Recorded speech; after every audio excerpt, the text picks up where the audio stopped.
नमस्ते दोस्तों, मैं राहुल लर्न रूट इंडिया की तरफ से। और आज हम एक नया टॉपिक सीखने वाले हैं जो कि वापस से आपके एनएमएमएस एग्जाम में बहुत ही ज़्यादा ज़रूरी है। इस टॉपिक को हम एनालॉजी ऑफ नंबर्स बुलाते हैं, ठीक है। और ये वीडियो अगर आपने ध्यान से देख ली और आपने समझ लिया कि एनालॉजी ऑफ नंबर्स आखिर होता क्या है और कैसे इसका फायदा होता है या कहाँ कहाँ यूज होता है और इसको सॉल्व कैसे करते हैं, तो आपसे एनालॉजी ऑफ नंबर्स के तो ज्यादातर क्वेश्चंस एग्जाम में हो ही जाएंगे। बट आप एनएमएमएस के भी बहुत सारे क्वेश्चंस आसानी से सॉल्व कर लेंगे क्योंकि आपको उसके पीछे का लॉजिक समझना आ जाएगा। तो इस वीडियो को एकदम ध्यान से देखिए, आराम से देखिए। हम एकदम बेसिक से समझेंगे कि एनालॉजी क्या होता है और धीरे धीरे क्वेश्चंस देखेंगे जो एग्जाम में आते हैं, ठीक है। तो सबसे पहले ये समझते हैं कि ये जो वर्ड है हमारे यहाँ पे एनालॉजी, इसका मतलब क्या होता है, ठीक है। तो एनालॉजी का मतलब आप समझ लीजिए होता है रूल।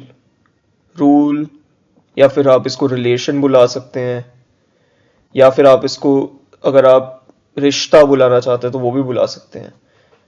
तो इसका मतलब बस इतना ही है कि आपको मान लीजिए दो नंबर दिए हुए ए और बी, ठीक है। तो आपको बस इसके बीच का ये एनालॉजी या फिर ये रूल या रिश्ता या रिलेशन ये ढूंढना है। इससे क्या होगा कि आपको एक और नंबर दिया होगा सी। तो अगर आप ये रूल, रिश्ता, एनालॉजी जो बुलाना चाहते हैं बुला लीजिए, अगर आप ये ढूंढ लेंगे और इसको आप सी पे अप्लाई कर देंगे तो आपको जो आंसर है वो मिल जाएगा, ठीक है। तो सबसे पहले देखते हैं यहाँ पे जो मैंने बहुत सारी चीजें लिखी हैं, इन सब चीजों का मतलब क्या है, ठीक है। जैसे कि ये जो डबल डॉट्स हैं यहाँ पे, इसका क्या मतलब है, इनका क्या मतलब है, और इस पूरी लाइन का क्या मतलब है, ठीक है। तो इस सिंबल को तो हम बुलाते हैं इज टू, ठीक है। तो इसको कैसे पढ़ेंगे आप, ए इज टू बी। और ये जो बीच में लिखा है मैंने, इसको हम बुलाते हैं इज टू, क्योंकि दो बार है ना। तो ये क्या हो गया पूरी line, A is to B is to C is to D. और इसका मतलब क्या होता है, इस पूरी लाइन का मतलब ये है कि ए और बी के बीच में कोई एक ऐसा रूल, रिलेशन, एनालॉजी, जो बोलना चाहे बोल लीजिए, कोई एक ऐसा चीज है इन ए और बी के बीच में जो आपको ढूंढना है, और वो सेम रूल, रिश्ता या एनालॉजी सी और डी के बीच में भी लगेगा, ठीक है। तो एक एग्जांपल ले लेते हैं फटाफट ताकि आपको थोड़ा और समझ आ जाए। मान लीजिए मैं यहां लिख रहा हूं आपकी मदर यानी कि आपकी माँ is to dad, is to grandmother यानी कि आपकी दादी हो गई जैसे, इज टू क्या, ठीक है। तो अब आप आगे मत देखिए, आप बस इसके पहले यहां तक का पार्ट देखिए और रूल निकालने की कोशिश करिए। तो एक बात बताइए, मदर और डैड के बीच में या मदर और फादर के बीच में क्या रिलेशन, रिश्ता या एनालॉजी होता है। क्या मैं बोल सकता हूं कि इनके बीच के रिलेशन को हम मैरिज यानी कि शादी बोल सकते हैं। अब हमें समझ आ गया कि रूल क्या है, और हमें पता है कि ग्रैंड मदर और किसी में ये सेम रिलेशन या फिर ये सेम एनालॉजी है यानी कि मैरिज। तो बताइए आप, ग्रैंड मदर की मैरिज किससे होती है, आंसर इज ग्रैंड फादर यानी कि आपके जैसे दादा या नाना हो गए, ठीक है। एक और एग्जांपल ले लेते हैं। सोचिए, hand is to gloves, is to legs, is to क्या। तो सोचिए कि आप हैंड में ग्लव्स पहनते हैं, राइट। क्यों, आपको ठंड से बचाता है और आपके हाथ को कवर कर देता है अच्छे से। तो ये रिलेशन है हैंड और ग्लव्स में, कि आप पहन लेते तो आपको ठंड नहीं लगती, या फिर आपको आपके हाथ को अच्छी तरह से कवर कर लेते। तो अब ये सेम रिश्ता, ये सेम रिलेशन हम लेग्स में कैसे कर सकते हैं? लेग्स में हम ऐसा क्या पहनते हैं जिससे हम हमारे लेग्स को ठंड ना लगे या पैरों को ठंड ना लगे और वो कवर्ड भी रहे अच्छी तरीके से? वही चीज आप अगर एक बार आप सोच लेंगे वो रिलेशन, तो आपको समझ आ जाएगा कि इसका आंसर है सॉक्स। समझे बात? अब इसको हम, इसी चीज को हम मैथ्स में एक्सटेंड कर देते हैं, या मैथ्स में अब इसको करते हैं। अभी तक तो हम समझ गए कि जो भी हमने लिखा है इस टू का क्या मतलब होता है, रिलेशन कैसे निकालना है और कहाँ लगाना है, राइट? तो बहुत सिंपल है, दो तीन रूल ही है कि आप जो पहले दो नंबर है आपके पास, a is to B is to C is to क्या, ज्यादातर क्वेश्चंस आपको इसी फॉर्मेट के दिखेंगे। तो सबसे पहले आपको पूछना है अपने आप से कि ए से बी कैसे बना, ठीक है? यानी कि इसका रूल या रिलेशन क्या है। फिर आपको सोचना है कि क्या वो रूल सी पे लगेगा, ठीक है? एंड थर्ड, क्या वो जो रूल है, is rule simple and logical, मतलब लॉजिक है कि नहीं आपके रूल में। ऐसा नहीं कि कुछ भी आप लिख दो, आपको सोचना है कि लॉजिकल है या नहीं। अगर इन तीनों का जवाब हाँ आता है तो वो रूल सही है, ठीक है? अब एक फटाफट एक क्वेश्चन सोचते हैं जो एनएमएमएस में आ भी सकता है। ऐसे टाइप के क्वेश्चंस बहुत ऑफन देखेंगे आप। तो 3 is to 6 is to 5 is to क्या, ठीक है? तो अभी हम सिर्फ इसको देखते हैं, ठीक है? तो 3 से 6 कैसे बन सकता है? अगर आप एक बात बताइए, 3 को इंटू 2 कर देंगे तो क्या 6 बन जाएगा? बन जाएगा। क्या आप इसके पहले आपने कुछ मैथ बेसिक्स वाली जो प्लेलिस्ट है उसकी वीडियोस भी देखी होंगी। अगर आप ये देख रहे हैं, उसमें बहुत सारी चीजें हमने सीखी, जैसे स्क्वायर क्यूब होता है, डिविजिबिलिटी होता है, इवन ऑड होता है, ठीक है? और कोई भी तरीके से आप 3 से 6 बना सकते हैं, स्क्वायर करके, क्यूब करके, फैक्टर्स निकाल के। मुझे नहीं लगता। तो हम हमारे अकॉर्डिंग क्या ये एक रूल हो सकता है कि जो भी नंबर आपके पहले साइड पे है, यानी कि 3 इधर, उसको आप 2 से मल्टीप्लाई करते हो तो आपको इधर वाला नंबर मिल जाएगा। तो क्या ए से बी कैसे बना हमने समझ लिया। क्या वो रूल सी पे लग सकता है?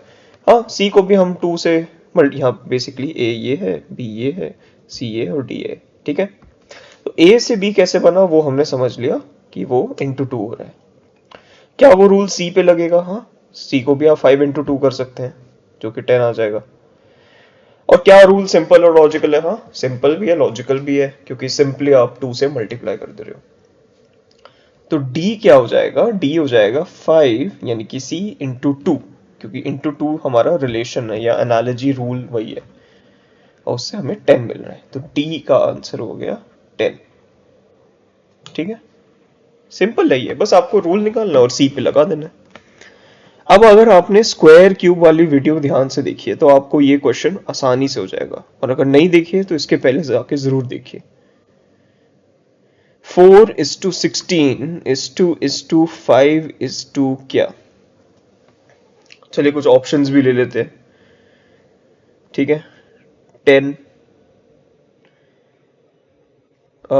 लेट्स से 20, या चलिए 30 ले लेते हैं, ठीक है? 40 ले लेते हैं, और ऑप्शन डी रख लेते हैं हम 25, ठीक है? अब हमें सबसे पहले समझना है कि 4 से 16 कैसे बन रहा है, राइट? एक बार बस इसको देखिए आप। एक तो हम कह सकते हैं कि 4 प्लस 12 हो रहा है, ठीक है? तो हो सकता है रूल है प्लस 12 कर दो आप। एक है कि 4 इंटू 4 हो रहा है, तो रूल हो सकता है कि हम इंटू 4 कर दें ए को।